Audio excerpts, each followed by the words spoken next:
پارہ نمبر 10۔ اللہ تعالیٰ نے اس میں غزوہ بدر کا ذکر فرمایا ہے۔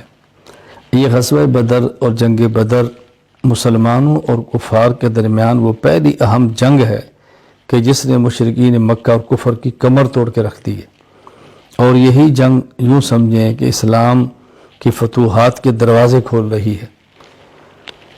اس میں اللہ تعالیٰ کی مدد، اللہ تعالیٰ کی نصرت کا ذکر ہے، اور یہ بات سمجھائی ہے کہ اگر مسلمان میدان جنگ میں اللہ تعالیٰ کی مدد حاصل کرنا چاہتا ہے تو وہ نمبر 1 جنگ میں ثابت قدمی اختیار کرے، نمبر 2 بہت زیادہ اللہ کا ذکر کرے، نمبر 3 آپس کی اختلافات سے بچے، نمبر 4 ناموافق احوال آ جائیں تو اس پر صبر کرے۔ یہ 4 چیزیں اللہ تعالیٰ کی مدد کو کھینچ لیتی ہیں۔ پھر آگے اس میں صلح اور فدیہ کا ذکر کیا ہے۔ کچھ مشرکین تو قتل ہو گئے، کچھ گرفتار ہوئے۔ جو گرفتار ہوئے تو ان کو فدیہ لے کر رسول اکرم صلی اللہ علیہ وسلم نے آزاد فرما دیا، چھوڑ دیا، جنگی قیدی پھر نہیں بنایا، فدیہ دیا اور فارغ کر دیا۔ پھر اللہ تعالیٰ نے آخر میں سورہ اعراف کے آخر میں فرمایا کہ مسلمانوں کے بھائی ہیں، جب مسلمان مدد مانگے تو دینی چاہیے۔ اگر مسلمان کو ضرورت اور آدمی مدد نہ کرے تو اس سے فساد ہوتا ہے، فتنہ پھیلتا ہے، اور مدد کرنے سے فتنہ فساد ختم ہو جاتا ہے۔ اور آخر میں رسول اکرم صلی اللہ علیہ وسلم کی اللہ تعالیٰ نے عظمت شان کو بیان فرمایا ہے کہ یہ پیغمبر ایسے ہیں جو رحیم ہیں، پیغمبر ایسے ہیں شفیق ہیں، مومنین کے دکھ پہ بہت تکلیف محسوس کرتے ہیں۔ آپ کی عظمت کا ذکر فرمایا۔ سورہ توبہ، اس سورت کا نام سورہ توبہ ہے اس لیے کہ وہ مسلمان جو مخلصین تھے، رسول اللہ علیہ وسلم کے عشاق تھے، صحابہ تھے، لیکن ایک جنگ میں غزوہ تبوک میں نہیں جا سکے، سچے دل سے انہیں توبہ کی ہے، تو اس بنیاد پہ سورت کا نام ہی سورہ توبہ رکھ دیا گیا ہے۔ اس سورہ توبہ کے آغاز میں سب سے پہلے اللہ تعالیٰ نے اپنی طرف سے، اپنے رسول کی طرف سے مشرکین سے برات کا اعلان فرما دیا ہے۔ پھر اس سورت میں اللہ تعالیٰ نے غزوہ حنین کا ذکر کیا ہے۔ یہ غزوہ حنین جو فتح مکہ کے بعد ہے۔ اب سمجھایا کیا ہے کہ اس میں مسلمان تعداد بھی زیادہ تھے، کفار کم تھے، لیکن پہلی دفعہ حملہ ایسے ہوا کہ کافر غالب ہو گئے۔ مسلمانوں کے ذہن میں تو ہماری یہ تعداد بہت زیادہ ہے، ہم تو غالب آ ہی جائیں گے۔ پھر مسلمان غالب آئے ہیں، یعنی جنگ کا جو نتیجہ مسلمانوں کے حق میں ہے۔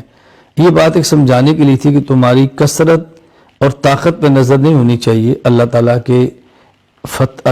کی مدد، نصرت اور توکل پر نظر ہونی چاہیے۔ پھر اس میں غار ثور کا ذکر کیا ہے کہ رسول اکرم صلی اللہ علیہ وسلم مکہ مکرمہ سے ہجرت فرما کے مدینہ منورہ جا رہے ہیں، راستے میں غار میں رکے ہیں، ثانیہ اثنین۔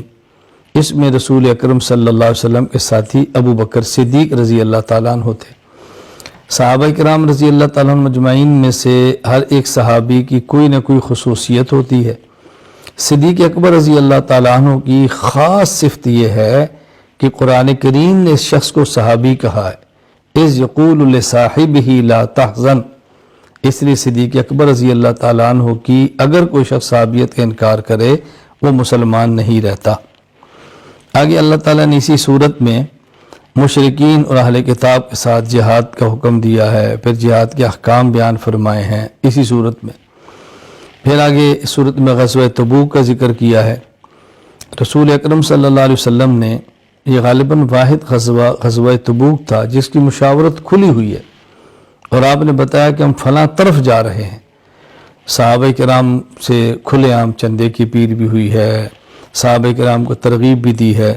تو اس میں منافقین جو رہ گئے وہ تو نفاق کی وجہ سے تھے، صحابہ کرام میں سے 3 جو رہ گئے ان کا ایک عذر تھا۔ پھر بعد میں ان کے ساتھ ہوا کہ ہمارا عذر بھی ایسا ہے کہ ہم چلے جاتے تو فرق نہیں پڑتا تھا۔ تو ان لوگوں نے پھر سچے دل سے توبہ کی ہے، اور قرآن کریم نے بہت احسن انداز میں ان تینوں کی توبہ کا ذکر فرمایا ہے۔ پھر اللہ تعالیٰ نے یہاں منافقین کے بارے میں ایک بات فرمائی ہے، میرے پیغمبر یہ بہانے تو تراشتے ہیں، سچی بات یہ کہ جانے کے لیے تیار ہی نہیں تھے۔ وَلَوْ أَرَادُوا الْخُرُوجَ لَأَعَدُّوا لَهُ عُدَّةً، اگر یہ جانا چاہتے تو کچھ تیاری بھی تو کرتے، تیاری بھی نہیں کی اور پھر یہ بھی کہہ رہے ہیں کہ ہمارا عذر ہے. تو جو جانے والا ہوتا ہے وہ تیاری کرتا ہے پھر عذر سامنے رکھ دیتا ہے. اس بارے میں خاص چیز یہ کہ زکوٰۃ کے مصارف بیان فرمائے، مستحقین زکوٰۃ بیان فرمائے کہ زکوٰۃ کن کو دے سکتے ہیں. وہ 8 ہے. نمبر 1 فقراء، نمبر 2 مساکین. فقیر اور مسکین میں کیا فرق ہے؟ فقیر اسے کہتے ہیں جس کے پاس کچھ بھی نہ ہو، مسکین کہتے ہیں جس کے پاس ہو مگر اسے اس کی ضرورت پوری نہ ہوتی ہو. عاملین جن کو حکومت نے متعین کیا ہو زکوٰۃ کے اموال جمع کرنے پر تو ان کی تنخواہ اموال زکوٰۃ سے دینا، یہ بھی ٹھیک ہے.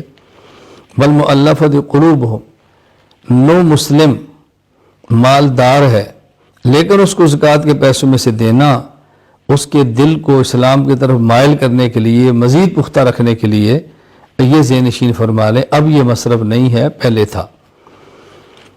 نمبر 5 غلام کو آزاد کرنے کے لیے، یعنی غلام ہے جس کو اس کا مالک کہتا ہے تم اتنے پیسے دے دو میں تمہیں آزاد کر دوں گا، اس کو پیسے زکوٰۃ کے دے دیے جائیں تاکہ اپنی ادائیگی تو غلامی سے آزاد ہو جائے.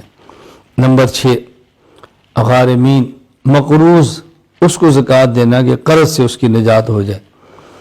فی سبیل اللہ، جو مجاہد ہے اللہ کے راستے میں نکلا اس کو دینا، علم حاصل کرنے کے لیے نکلا ہے اس کو دینا، غریب ہے مستحق ہے دعوت کے لیے نکلا ہے اس کو دینا.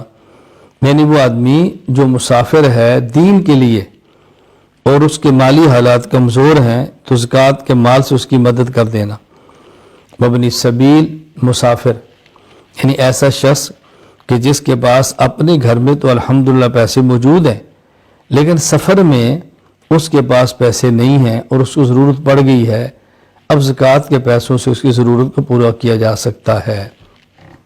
اللہ تعالی ہم سب کو احکام شریعت پر مکمل عمل کرنے کی توفیق عطا فرمائے.